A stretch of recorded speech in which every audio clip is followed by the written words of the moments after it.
ನಮಸ್ಕಾರ ಎಲ್ಲರಿಗೂ. ನಾನು ನಿಮ್ಮ ಮಿಸ್ಟರ್ ಗೌಡ ಬಂದಿದ್ದೀನಿ ಇವತ್ತೊಂದು ಒಳ್ಳೆ ಶಾಪಿಂಗ್ ವಿಡಿಯೋ ಜೊತೆ. ಅದು ಝೂಡಿಯೋ. ಸೊ ನಾನು ಈ ಸರಿ ಇಂಡಿಯಾಗೆ ಬಂದಾಗ ನನ್ನ ಹೆಂಡತಿ ಮಕ್ಕಳನ್ನೆಲ್ಲ ಬಿಟ್ಟು ಬಂದಿದ್ದೆ. ಸೊ ಅದಕ್ಕಿಂತ ಮುಂಚೆ ಒಂದ್ಸರಿ ನಾನು ಇಂಡಿಯಾಗೆ ಬಂದಿದ್ದಾಗ ಝೂಡಿಯೋನಲ್ಲಿ ಬಟ್ಟೆಗಳನ್ನೆಲ್ಲ ಶಾಪಿಂಗ್ ಮಾಡ್ಕೊಂಡು ತೊಗೊಂಡೋಗಿದ್ದೆ. ಸೊ ಈ ಝೂಡಿಯೋ ಕ್ವಾಲಿಟಿ ಯಾವುದೇ H&M ಆಗಲಿ, Zara ಆಗಲಿ, ಬೇರೆ ಯಾವುದೇ ಕ್ವಾಲಿಟಿಗಿಂತ ಕಡಿಮೆ ಏನಿಲ್ಲ. ಸೊ ನಮ್ಮ ಟಾಟಾ ಅವರ ರೀಟೇಲ್ ಪ್ರಾಡಕ್ಟ್ ಆಗಿರುವಂಥ ಇದೊಂದು ಝೂಡಿಯೋ ಒಂದು ಕಾಂಪಿಟೇಟಿವ್ ಪ್ರೈಸ್ ಆಗಿರ್ಬೋದು, ಇಲ್ಲಾಂದರೆ ಕ್ವಾಲಿಟಿ ಆಗಿರ್ಬೋದು, ತುಂಬ ಚೆನ್ನಾಗಿದೆ. ಸೊ ನಾನು ಲಾಸ್ಟ್ ಟೈಮ್ ಬಂದಾಗ ಕೆಂಗೇರಿನಲ್ಲಿರೋ ಝೂಡಿಯೋದಲ್ಲಿ ಬಟ್ಟೆಗಳ ಖರೀದಿ ಮಾಡ್ಕೊಂಡು ಹೋಗಿದ್ದೆ. ಸೊ ಅದರ ಕ್ವಾಲಿಟಿನ ನೋಡಿ ನನ್ನ ಹೆಂಡ್ತಿ ಈ ಸಾರಿ ನಮ್ಮ ಮನೆ ಪಕ್ಕದಲ್ಲೇ ಓಪನ್ ಆಗಿರುವಂಥ ಇದೊಂದು ಝೂಡಿಯೋ ಶಾಪ್ಗೆ ಹೋಗಿ ನನಗೂ ಕೂಡ ನನ್ನ ಮಕ್ಳಿಗೂ ಕೂಡ ಬಟ್ಟೆ ತೊಗೊಂಬನ್ನಿ ಅಂತ ಹೇಳಿದ್ರು.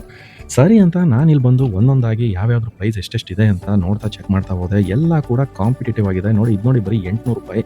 ನಾವು ಇದನ್ನೇನಾದರೂ ಇಂಡಿಯಾದಲ್ಲಿ ಅಂದರೆ US ಅಲ್ಲಿ ಏನಾದರೂ ತೊಗೋಬೇಕು ಅಂತಂದರೆ ಇದು $30ಗಿಂತ ಕಡಿಮೆ ಸಿಗೋದಿಲ್ಲ. ಈ ಲೇಡೀಸ್ ಪ್ಯಾಂಟ್ ಆಗಿರ್ಬೋದು, ಕುರ್ತಾಗಳಾಗಿರ್ಬೋದು, ಒಂದು $20-25 ಕಡಿಮೆ ಅಂತೂ ಇಲ್ಲವೇ ಇಲ್ಲ. ಅದ್ರ ಜೊತೆಗೆ ಅದು ಕ್ವಾಲಿಟಿನೂ ಕೂಡ ಅಲ್ಲಿ ನಂಬಕ್ಕಾಗಲ್ಲ. ಬಟ್ ಇಲ್ಲಿ ಒಂದೊಂದನ್ನು ಪ್ರೈಸನ್ನು ನೋಡ್ತಾ ಇದ್ದರೆ ನಾವು ಮೊದಲು US ಹೋದಾಗ ರುಪೀಸ್ನ ಡಾಲರ್ ಕನ್ವರ್ಟ್ ಮಾಡಿ ಅಯ್ಯೋ ಇಷ್ಟೊಂದು ಅಂತ ಇದ್ವಿ. ಬಟ್ ಈ 10 ವರ್ಷ ಆದಮೇಲೆ ಡಾಲರ್ನ ರುಪೀಸ್ ಕನ್ವರ್ಟ್ ಮಾಡಿದ್ರೆ ಅಯ್ಯೋ ಇಷ್ಟೊಂದಾ ಅಂತ ಅನಿಸುತ್ತೆ. ಸೊ ನಾನಿಲ್ಲಿ ಶಾಪಿಂಗ್ ಬಂದಿರುವಾಗ US ಅಲ್ಲಿ ಆಲ್ಮೋಸ್ಟ್ ಒಂದು ಮಧ್ಯರಾತ್ರಿ 2:30 ಗಂಟೆ ಆಗಿತ್ತು. ನನ್ನ ಹೆಂಡ್ತಿನ ಎದ್ದೇಳಿಸಿ ನಿಂಗೆ ಯಾವ ಕಲರ್ ಬೇಕು ಚೂಸ್ ಮಾಡು ಅಂತ ಹೇಳಿದೆ. ಅವಳು ರಾತ್ರಿ ಇಡೀ ಎಲ್ಲ ಇದ್ದು ಕೂತ್ಕೊಂಡು ನಂಗೆ ಅದು ಬೇಕು ಇದು ಬೇಕು ಅಂತ ಒಂದಾದ್ಮೇಲೆ ಒಂದು ಚೂಸ್ ಮಾಡ್ತಾ ಇದ್ಲು.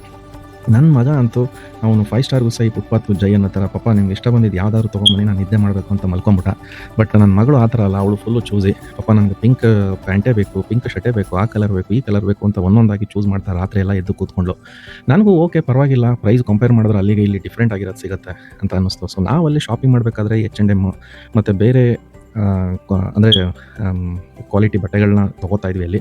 ಬಟ್ ಅದೆಲ್ಲದಕ್ಕಿಂತ ಕಂಪೇರ್ ಮಾಡಿದ್ರೆ ಝೂಡಿಯೋದಲ್ಲೇನು ಮೋಸ ಏನಿಲ್ಲ. ಸೊ ಕ್ವಾಲಿಟಿ ಅಂತೂ ತುಂಬ ಚೆನ್ನಾಗಿದೆ ಮತ್ತು ಪ್ರೈಸು ಕೂಡ ಅಷ್ಟೇ ಕಡಿಮೆ ಅಂತಲೂ ನನಗನ್ನಿಸ್ತು.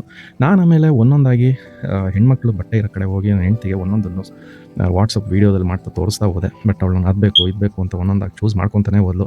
ನಾನು ಅವಳು ಹೇಳಿದ್ದನ್ನೆಲ್ಲ ತುಂಬ್ಕೊಂಡು ಒಂದು ಬ್ಯಾಗಂತೂ ತುಂಬಿಸ್ಕೊಂಡೆ. ಅದಾದಮೇಲೆ ನನ್ನ ಮಗಳು ಕೂಡ ನಂಗೆ ಅದೇ ಬೇಕು ಇದೇ ಬೇಕು, ಆ ಕಲರ್ ತೊಗೊಳ್ಳಿ ಪಪ್ಪ ಅಂತ ಹೇಳ್ತಾ ಇದ್ಲು. ಸೊ ಅವಳು ಹೇಳಿದ್ದನ್ನೆಲ್ಲ ತೊಗೊಂಡೆ. ಬಟ್ ನನಗಂತೂ ಇಲ್ಲಿ ಪ್ರೈಸು ಚೆನ್ನಾಗಿದೆ ಅಂತ ಅನ್ನಿಸ್ತು. ಸೊ ಅದಾದಮೇಲೆ ಎಲ್ಲನೂ ತುಂಬಿಕೊಂಡು ನಾನೇನಾದರೂ ನೋಡೋಣ ಅಂತ ಮೇಲೆ ಹತ್ತೋಣ ಅಂತ ಅಂದ್ಕೊಂಡೆ. ಇಲ್ಲಿ ಆಲ್ರೆಡಿ ಒಂದು 5 kg ಅಷ್ಟು ತುಂಬೋಗಿತ್ತು.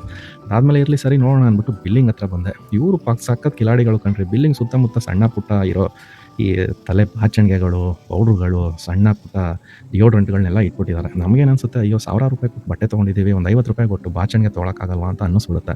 ಸೊ ಅದೇ ಥರ ನಾನು ತಿಳ್ಕೊಂಡು ಅಲ್ಲೊಂದಷ್ಟು ಸಣ್ಣ ಪುಟ್ಟದನ್ನೆಲ್ಲ ತುಂಬಿಕೊಂಡು ಅದನ್ನು ತಂದು ಬಿಲ್ಲಿಂಗ್ ಕೊಟ್ಟೆ. ಇಲ್ಲಿ ಕಾಣ್ತಾ ಇರೋ ರಾಜ್ಕುಮಾರ ನಾನು ತಂದಿದ್ದ ಬಟ್ಟೆಗಳನ್ನೆಲ್ಲ ತೆಗೆದು ಎಲ್ಲ ಬಿಸಾಕೋ ಥರ ಹಾಕಿ ಎಲ್ಲನೂ ಬಿಲ್ ಮಾಡೋಕ್ಕೆ ಸ್ಟಾರ್ಟ್ ಮಾಡಿದೆ. ಬಟ್ ನನಗಂತೂ ವರ್ತ್ ಅಂತ ಅನ್ನಿಸ್ತು. ಇಷ್ಟೆಲ್ಲ ಶಾಪಿಂಗ್ ಮಾಡಿದ್ರೂ ಅಲ್ಲಿ ಆಗಿದ್ದು ಕೇವಲ ₹10,500. ನನಗಂತೂ ಇದು ವರ್ತ್ ಅನ್ನಿಸ್ತು. ನಿಮಗೂ ಕೂಡ ಇಷ್ಟ ಆದರೆ ಈ ವಿಡಿಯೋನ ಲೈಕ್ ಮಾಡಿ, ಶೇರ್ ಮಾಡಿ, ಗಂಟೆ ನೋಡಿರಪ್ಪ.